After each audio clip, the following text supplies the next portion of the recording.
congratulate the Institute for doing this commendable work. Thank you, sir. And particularly organizing this event on such an important subject as sustainability reporting. I am not sure why you invited me, but let me explain to you that I have been working on this for the last more than 15-20 years. I had taken this initiative of bringing in legally binding sustainability reporting standards for the whole world. And recently, early part of this year, January, when I was invited to Davos by the World Economic Forum, I'm on their, even now I'm on their advisory board, so I was talking to some colleagues there, and I was reiterated this need for doing this in a statutory way. The reason being,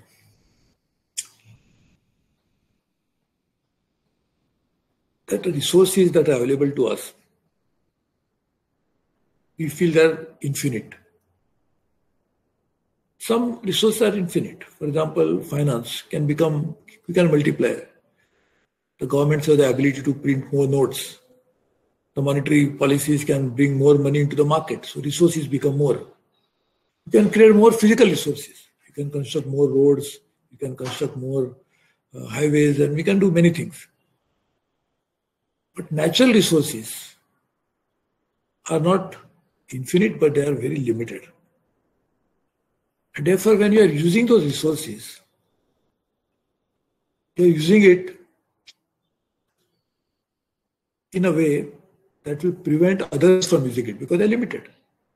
If I lay on my hands on some resource, obviously I am depriving somebody else from using the same resource because now it is my sole ownership, or under my sole control. Therefore, bringing out standards and information, reporting about how am I using these very limited resources is very important. And normally, when you create financial reporting, you are reporting to your own shareholders because they are the ones who have invested money into equity. Therefore, they know it. You are also reporting for your lenders because they are the ones who have given you more money, either as a bondholders or as term loan or even cash credit, that is working capital.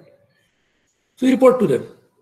You sometimes report to governments for compliance because to ensure that all of what is required to be done under the law, particularly Companies Act, we are complying with that. So you have a limited audience who needs this reporting, and therefore it can have a different connotation. When we talk about sustainability reporting, it goes beyond all these small number of stakeholders, relatively small. It is the entire world resource you are using.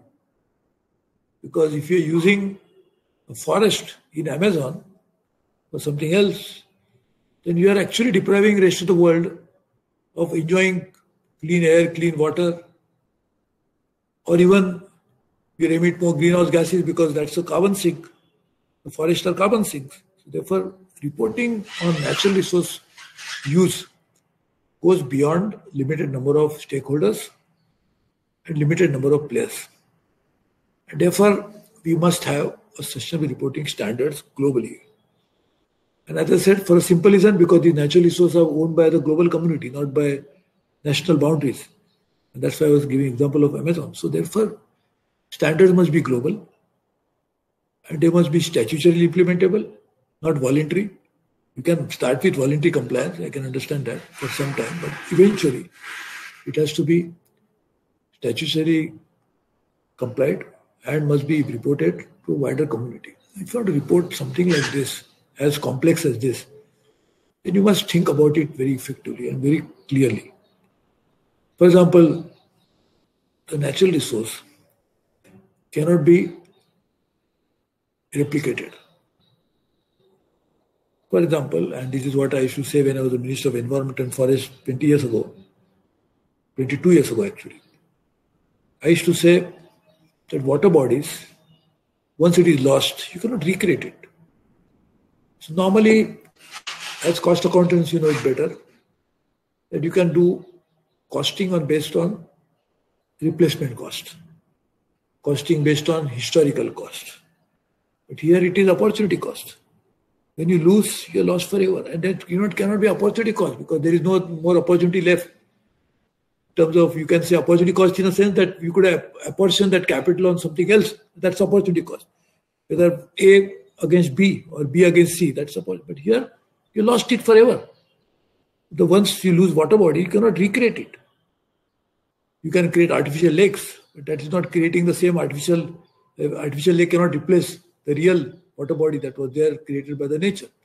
So we need to understand this very clearly.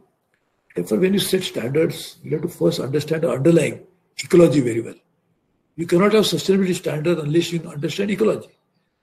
And therefore, we must have cross-section experts dealing with this. And that is what I've been working for the last 20 years.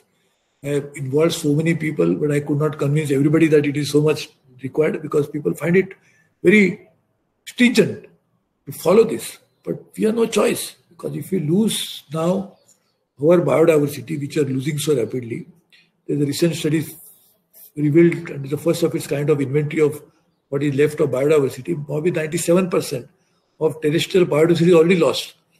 The marine biodiversity which is left is also fast losing because of the acidification that is happening, because of the oceans warming. It is a very dangerous phenomenon that will again have affect not just marine biodiversity, but population, marine population, as well as the fish available. So the food security will be at stake. So there are many issues related to this.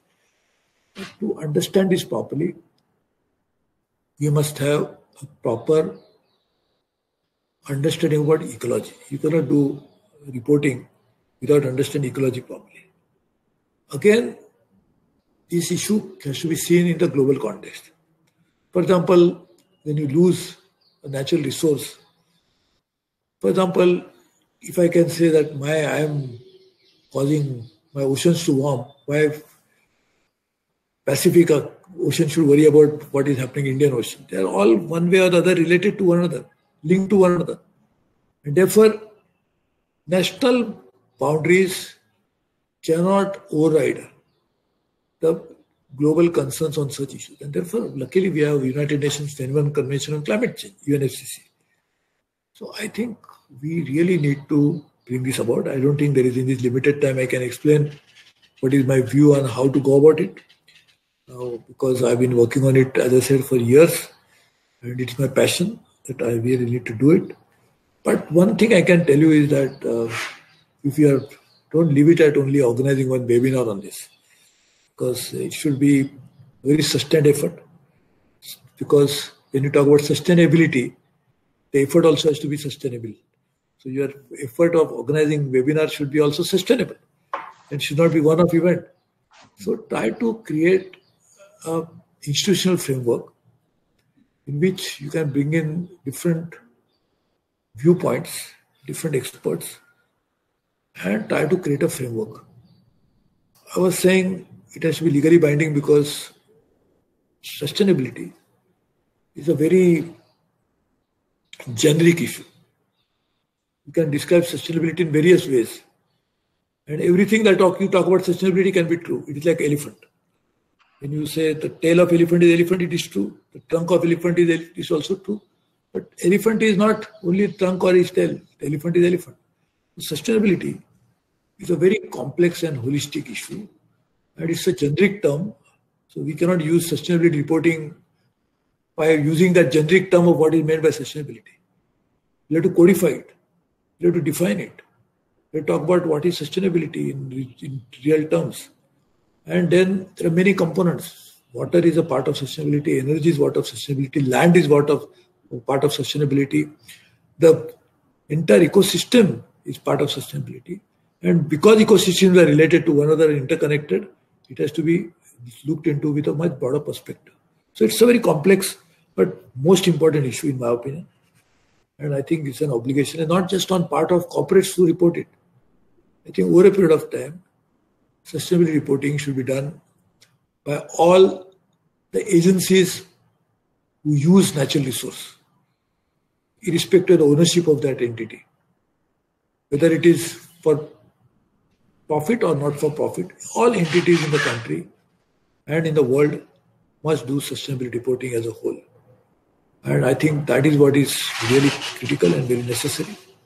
But I'm glad that you have taken this initiative, which in my opinion is the most important and the most laudable one. And I am personally happy because I've been dealing with this for so many years.